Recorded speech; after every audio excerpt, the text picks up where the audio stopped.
मंत्री की बेटी ने मंत्री को कहानी सुनाई ताकि मंत्री उसे बादशाह से विवाह करने की अनुमति दे दे। बेटी बोली, पिताजी, मेरी बात सुनिए। जैसे एक व्यापारी था जिसके गांव में कई घर और कारखाने थे जिनमें तरह तरह के पशु रहते थे। एक दिन वह अपने परिवार सहित गांव पहुंचा और अपनी पशुशाला भी देखने गया। वहां उसने देखा कि एक गधा और एक बैल आपस में बातें कर रहे थे। व्यापारी पशुओं की भाषा समझता था, इसलिए वह चुपचाप खड़ा होकर उनकी बातचीत सुनने लगा। बैल ने गधे से कहा, भाई, तू बड़ा भाग्यशाली है। तुझे अच्छे दाने, पानी और आराम मिलता है। बस कभी कभार मालिक तुझ पर बैठकर थोड़ी दूरी तक जाता है, पर मेरी दशा देख सुबह होते ही मुझे हल में जोत दिया जाता है।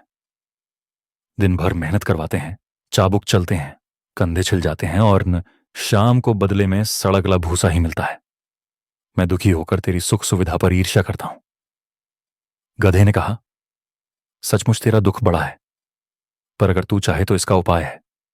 तू बीमारी का बहाना बना ले, सानी मत खा और वहीं लेटा रह, तब तुझे काम से छुट्टी मिल जाएगी। बैल को यह बात अच्छी लगी और उसने वैसा ही किया। अगले दिन जब हलवाहा आया तो बैल को बीमार समझकर उसे नहीं ले गया और गधे को ही हल में जोत दिया। गधे को हल जोतने का अभ्यास नहीं था।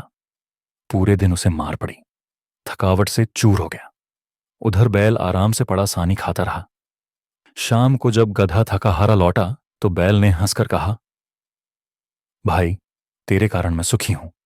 लेकिन गधा मन ही मन पछताया कि उसने दूसरों को सुख पहुंचाने के लिए अपना सर्वनाश कर लिया। दूसरे दिन रात को व्यापारी फिर पशुशाला पहुंचा। उसने सुना कि गधा बैल को समझा रहा है, अब बीमार मत बनना, नहीं तो मालिक कसाई को बुला लेगा। यह सुनकर बैल डर गया और अगले दिन जल्दी से सानी खाकर स्वस्थ दिखने लगा। व्यापारी यह सुनकर हंस पड़ा।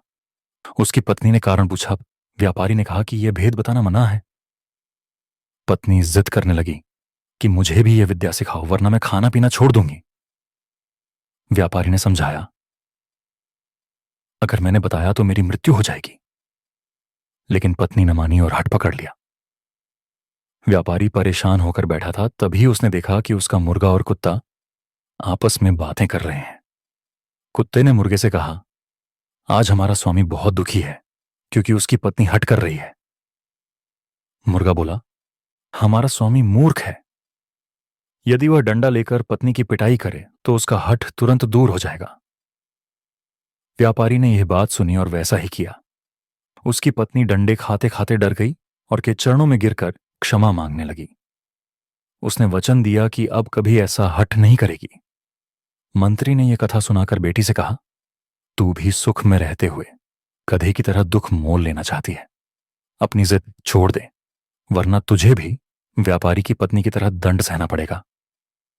लेकिन शहरजाद बोली, पिताजी, मैं आपकी बातें नहीं मानूंगी। जब तक आप मुझे बादशाह से विवाह करने की अनुमति नहीं देंगे, मैं पीछे नहीं हटूंगी। यदि आपने रोका तो भी मैं स्वयं बादशाह के दरबार में चली जाऊंगी। मंत्री विवश हो गया। वह बादशाह के पास पहुंचा और बोला, महाराज, मेरी पुत्री आपसे विवाह करना चाहती है। बादशाह चकित होकर बोला, तू सब जानता है, फिर भी अपनी बेटी का जीवन संकट में डाल रहा है। मंत्री ने उत्तर दिया, महाराज, यह मेरी इच्छा नहीं, पुत्री की जिद है। बादशाह ने कहा, ठीक है, पर याद रखना, सुबह होते ही मैं उसकी मृत्यु का आदेश दूंगा। मंत्री भारी मन से घर लौटा और बेटी को सारी बात बताई। शहरजाद ने प्रसन्न होकर कहा, पिताजी, चिंता मत कीजिए, यह विवाह आगे चलकर आपके लिए गर्व का कारण बनेगा। फिर उसने अपनी बहन दुनियाजाद को बुलाकर कहा, बहन, जब मुझे विवाह के लिए महल ले जाया जाएगा तब तुम मेरे साथ रहना। रात को मैं बादशाह से कहूंगी कि तुम्हें मेरे पास रहने दिया जाए। फिर मैं तुम्हें कहानी सुनाने लगूंगी और इस तरह अपनी जान बचाऊंगी। शाम को विवाह हुआ।